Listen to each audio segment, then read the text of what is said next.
Bomba! Ex-presidente associado a Maduro. Direita leva eleições na Bolívia. Magnitsky tira o sono de ministros do STF. Tudo isso e muito mais no vídeo de hoje, pessoal. Então, já chega aí se inscrevendo no canal, habilitando o sininho. E a gente começa aqui com o diretor do Banco Central comentando o impacto da lei Magnitsky. Exatamente isso. O impacto, pessoal, é muito maior do que se tem falado por aí na imprensa, tá? E você vai entender o porquê e o porquê isso está tirando o sono de ministros, né? Então a gente vai ver um amplo escopo aqui da lei Magnitsky discutido nesse vídeo. Além disso, a gente vê aqui que os dois candidatos de direita na Bolívia, né, eles foram para o segundo turno, as eleições foram ontem, né, e a gente já vê, né, que a direita ganhará sim ou sim na Bolívia, né? Os dois candidatos que foram para o segundo turno são de direita. Além disso, a gente vê aqui um trecho da entrevista dos blogueiros do UOL tentando emparedar o advogado de Donald Trump e levam uma invertida fenomenal. E a gente começa o vídeo já com a notícia do ex-presidente do Equador, pessoal, como assessor do cartel de Los Soles, liderado por Nicolás Maduro. Exatamente isso. Olha como é grave essa notícia. Um ex-presidente do Equador, né, é confirmado como membro da facção Los Soles. Vamos entender aqui. Además, recordemos que en el Ecuador lo ha admitido públicamente el ex presidente Rafael Correa, que él está trabajando como asesor económico del gobierno venezolano. Lo dijo en una entrevista en donde estableció que lo calificó como bondadoso a Maduro. De esta forma, no es descabellado pensar que procesos de desestabilización en el interior del Ecuador puedan venir desde el propio régimen de Maduro. Ayer vimos...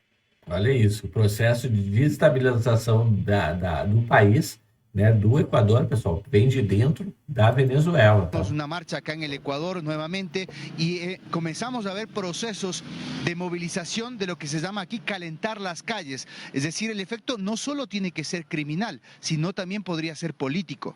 Bueno, tema entonces para seguir muy de cerca, César. ¿Se esperan para los próximos días algún tipo de anuncio adicional respecto del gobierno y de investigaciones o de medidas en relación con el régimen de Maduro?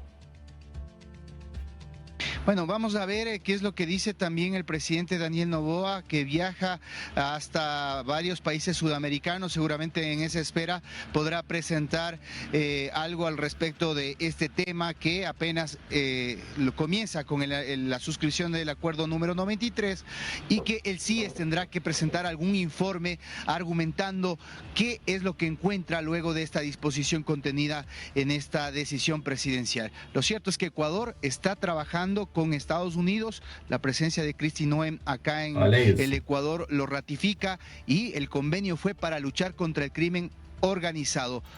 Aí, pessoal, então, o governo atual do Equador, né, em parceria com o Donald Trump, estão lutando aí contra o crime organizado. Agora me diz, pessoal, se não era mais do que hora dos Estados Unidos assumirem aí a posição de liderança na América Latina antes que ela seja invadida realmente pelo crime organizado pela esquerda, né, e acabe se tornando uma ditadura inteira, América Latina inteira, como a Venezuela, né? Então, mais do que passou da hora dos Estados Unidos intervir, sim, junto à América Latina. Próxima notícia aqui, pessoal, a gente vê um trecho da entrevista onde os blogueiros da UOL tentam a todo custo emparedar aqui o advogado de Donald Trump, né? Mas acabam levando uma lapada, uma invertida. Vamos ouvir aqui. Desculpa, o senhor está falando sobre o comportamento do ministro Alexandre de Moraes, que na sua avaliação tem condutas ilegais, mas em relação ao presidente Donald Trump, o senhor não acha que as atitudes dele, não só com o Brasil, mas focando no Brasil, de atacar a soberania nacional brasileira, de exigir que aqui nós temos poderes separados, né, independentes, exigir achar que uma pressão dele possa parar um processo judicial, não é uma interferência, não é achar que é o dono do mundo? Uma ótima Olha que pergunta, pessoal, descabida de uma militante do UOL, né? Que tipo de pergunta é essa que ela fez para o advogado, né? O que o advogado pode responder, né? Mas ela leva uma invertida. Vamos pergunta, entender Raquel. aqui. Vamos lá, duas coisas. A primeira, não vamos falar que eu considero que ele está violando a lei brasileira. O Ministério da Justiça do Brasil, na carta de 12 de junho, que é de público conhecimento, reconhece que as ordens do ministro estão violando a lei do Brasil. Então não é Martin DeLuca, advogado da Rumble, que considera isso, é o Ministério da Justiça do Brasil. Doutor, não, desculpe interromper o senhor, mas é que o senhor já citou duas vezes esse ofício do Ministério da Justiça de 12 de junho deste ano, mas ele não cita o ministro Alexandre de Moraes nominalmente. Ah, não cita. Cita indiretamente, porque está feito. Não cita nominalmente. Não cita nominalmente. Se eu posso te responder, eu vou te explicar como cita. Por favor. 7 de maio de 2025, o Departamento de Justiça manda uma carta para o Pessoal, olha isso, né? Chegou ao absurdo do advogado ter que ensinar português para esses blogueiros do UOL, né? Porque eles não entendem português. Então ele explica aqui que uma carta foi enviada antes, questionando sobre as condutas do Alexandre de Moraes, e o Ministério da Justiça enviou uma outra carta respondendo sobre os questionamentos, né? E nessa carta fala, né, realmente que foi ilegal essas ordens, né, que não deveriam ter sido emitidas. Vamos ouvir. O Ministério da Justiça brasileiro, fazendo referência aos mandados de Alexandre de Moraes e em resposta aos mandados de Alexandre de Moraes, que são a causa do processo na Flórida desde fevereiro, certo? A carta de 12 de junho é uma resposta à carta de 7 de maio do DOJ, do Departamento de Justiça. Então está respondendo, queridos, esses mandados que seu ministro mandou estão violando todas as leis. Pum, pum, pum, pum. Respondendo essa carta, o Ministério da Justiça fala: imagina, desculpa, caso vocês tenham interpretado isso, que é exatamente o que os mandados do Alexandre de Moraes falam, isso está totalmente errado, não é assim. Não, de jeito nenhum, imagina. Todo mundo pode ler a carta é pública. Você considera crime contra a humanidade uma medida judicial que vocês discordam por viés político? Não é crime contra a humanidade, vamos ser claros. A lei Magnitsky aplica a severas violações de direitos humanos, não crime contra a humanidade. Então, acho que, só para centrar, ninguém está falando aqui de crime contra a humanidade. Estamos falando de violações sérias, repetidas e sistemáticas de direitos humanos. Aqui estamos falando de um juiz brasileiro atacando uma empresa que não tem contato nenhum, negócios nenhum no Brasil, zero, e tentando tirar conteúdo de cidadãos americanos postando dentro do território dos Estados Unidos. Quem pode defender isso? Então, em vez de defender o indefendível, eu acho que esse é um momento crítico, né, com esse anúncio de sanções, para pensar, vamos dar uma pausa aqui, vamos pensar, o que estamos defendendo exatamente? Porque estamos jogando 260 milhões de pessoas num buraco econômico de uma forma totalmente desnecessária, por defender algo que é indefensível, né? Certo, doutor, obrigado pela participação.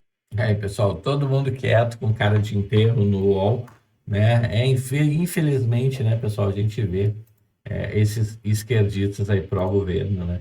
Quem sabe em breve também sancionados pela Lei Magnitsky.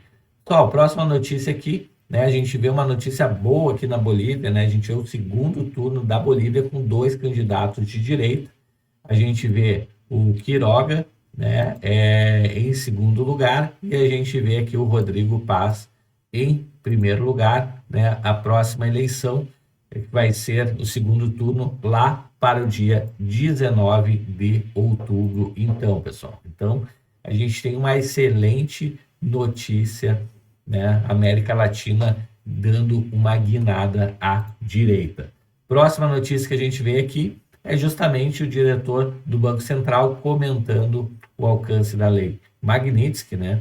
Então, houve até uma reunião entre os ministros e algumas autoridades aí bancárias, alguns donos de banco, né? Então, o que se fala aqui, pessoal, é que embora a legislação dos Estados Unidos se aplique em território norte-americano e a brasileira no Brasil, né, o funcionário branco ressaltou que a economia funciona de maneira globalizada, o que cria desafios para instituições financeiras que atuam internacionalmente. Segundo o diretor ainda, os bancos provavelmente vão precisar agora optar por ter o cliente de alto padrão, né, como o perfil do Supremo, ou preservar as operações essenciais aí, entre os bancos internacionais, né, que poderão ter sanções aí, pessoal. E sanções em bancos são sanções bilionárias, né? Então, Alexandre de Moraes e demais ministros, né, estão preocupados. Eles fizeram uma reunião com o André Esteves, do BTG, né, o dono do BTG, Alessandro Tomal, do Santander, até o Rodrigo Maia, ex-presidente da Câmara de Deputados, que é o atual dirigente da Confederação Nacional de Instituições Financeiras, também esteve presente, né, entre outros, tá, pessoal? Então, o bicho está pegando, né? Obviamente, Moraes não poderá ter conta nem no Brasil mais, pessoal. Então, chegou até aqui no vídeo, me conta nos comentários o que você acha disso. Aproveita aí para se inscrever no canal, habilitar o sininho de notificações. Eu vou ficando por aqui, a gente se vê logo mais às 19 horas em um próximo vídeo. Até mais, tchau, tchau.